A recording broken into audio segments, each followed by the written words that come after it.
علامہ ابن جوزی رحمہ اللہ ارشاد فرماتے ہیں کہ گناہ سے بچو، گناہ کے اثرات بہت برے ہیں۔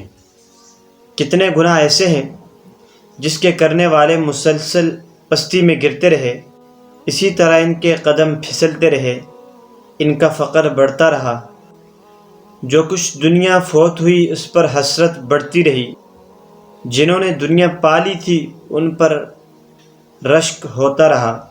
اگر اپنے کیے گناہوں کا بدلہ ملنے لگا، یعنی اغراض سے محرومی ہونے لگی، تو تقدیر پر اس کا اعتراض نئے نئے عذاب لاتا رہا۔ کس قدر افسوس ہے اس مبتلائے سزا پر جسے سزا کا احساس ہی نہ ہو، اور ہائے وہ سزا جو اتنی تاخیر سے ملے کہ اس کا سبب ہی بلا دیا جائے۔ بس اس گرفتار سزا پر سخت افسوس ہے جسے یہ خبر ہی نہیں سب سے بڑی سزا گناہوں کا احساس نہ ہونا ہے۔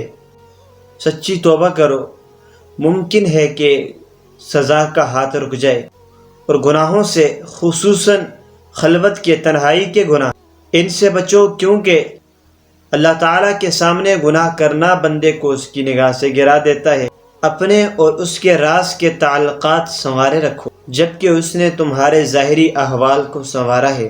اے گناہ گار، اس کی ستاری سے دھوکے میں نہ پڑ، کیونکہ وہ کبھی تیری ستر تک کو کھول کے رکھ دیتا ہے، اور اس کی حلم اور بردباری سے دھوکے میں مت پڑ، کیونکہ سزا کبھی اچانک آ پڑتی ہے۔ اپنے گناہوں پر خدا سے التجا کا اہتمام کر، کیونکہ تیرے حق میں یہی نافع ہے۔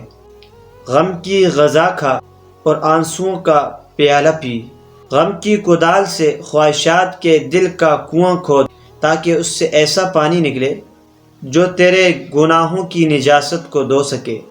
حدیث شریف میں آیا ہے، جب حضرت آدم علیہ السلام اور شیطان کی دشمنی ٹھن گئی، اور شیطان حضرت آدم علیہ السلام کا قریبی حاسد اور فریبی دشمن تھا، حضرت آدم علیہ السلام کو تاج خلافت پہنا دیا گیا، جنتوں کے وعدے دیے گئے، تو شیطان کو فکر لاحق ہوئی، یا اللہ، آدم بہرحال میرا دشمن ہو گیا ہے اور میں اس کا دشمن، اس کے پاس عقل بھی ہے اور ہدایت کے اسباب بھی ہیں، یہ تو میرا ناطقہ بند کر دے گا، کچھ وقت مجھے بھی دے دیجئے کہ میں اس پر غالب رہوں۔ حق تعالی شانہ نے ارشاد فرمایا، ہم نے تجھے اکثریت کی قوت عطا کر دی، اگر آدم کا ایک بیٹا ہے تو تیرے 10 بیٹے پیدا ہوں گے، اگر 100 ہے تو تمہارے 1000 بیٹے ہوں گے، اور اگر آدم کے 1000 ہیں تو تمہارے 1,00,000 ہوں گے۔ مگر وہ بھی بڑا ہوشیار تھا، اس نے دیکھا کہ کبھی اکثریت پر اقلیت بھی غالب آ جاتی ہے، یہ ضروری نہیں کہ ہر حال میں اکثریت ہی کا غلبہ ہو۔ اس نے کہا، عرض کیا اللہ سے، یا اللہ، بے شک میں اکثریت میں ہو گیا، لیکن طاقتور اقلیت ہو تو اقلیت جو ہے اکثریت پر غالب آ جاتی ہے، اس لیے مجھے اور قوت عطا فرما۔ فرمایا کہ تجھے یہ طاقت دیتے ہیں کہ تو آدم کے بدن میں اس طرح سرایت کر جا جیسے رگوں میں خون دوڑتا ہے۔ کہنے لگا شیطان، اب میں اسے پہچان دوں گا، اس لیے کہ اس کے اندر، یعنی اس کے قلب کے اندر داخل ہو کر اس کے دل میں وسوسے ڈالوں گا، دماغ کو خراب کروں گا، جو چاہے اندر جا کے کروں گا۔ اب مجھے طاقت مل گئی، میں مطمئن ہو گیا۔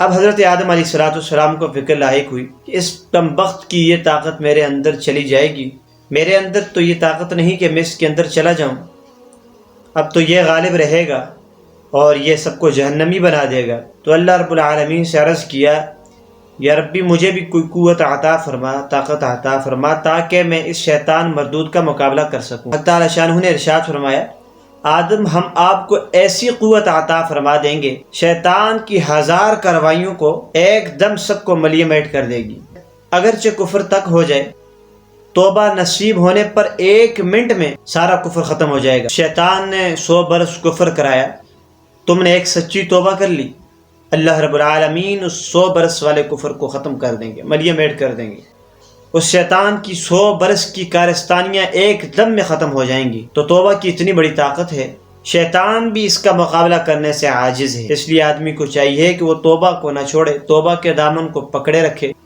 ذرا سی بات ہو جائے، ذرا سا گناہ ہو جائے، اس پر استغفار کرے، مستقل تسبیح کے طور پہ پڑھے، کم از کم روزانہ 100 دفعہ استغفار کرے، استغفر اللہ ربی من کل ذنب واتوب الیہ۔ اس طرح اس کے گناہ ختم ہوتے رہیں گے۔ یہ کوئی بڑی بات نہیں، صرف 10 منٹ کی بات ہے۔ صبح کی نماز کے بعد اگر 10 منٹ تک استغفار کرے بندہ تو کوئی محنت نہیں، مشقت نہیں، دن بھر کے انشاءاللہ سب گناہ ختم ہو جائیں گے۔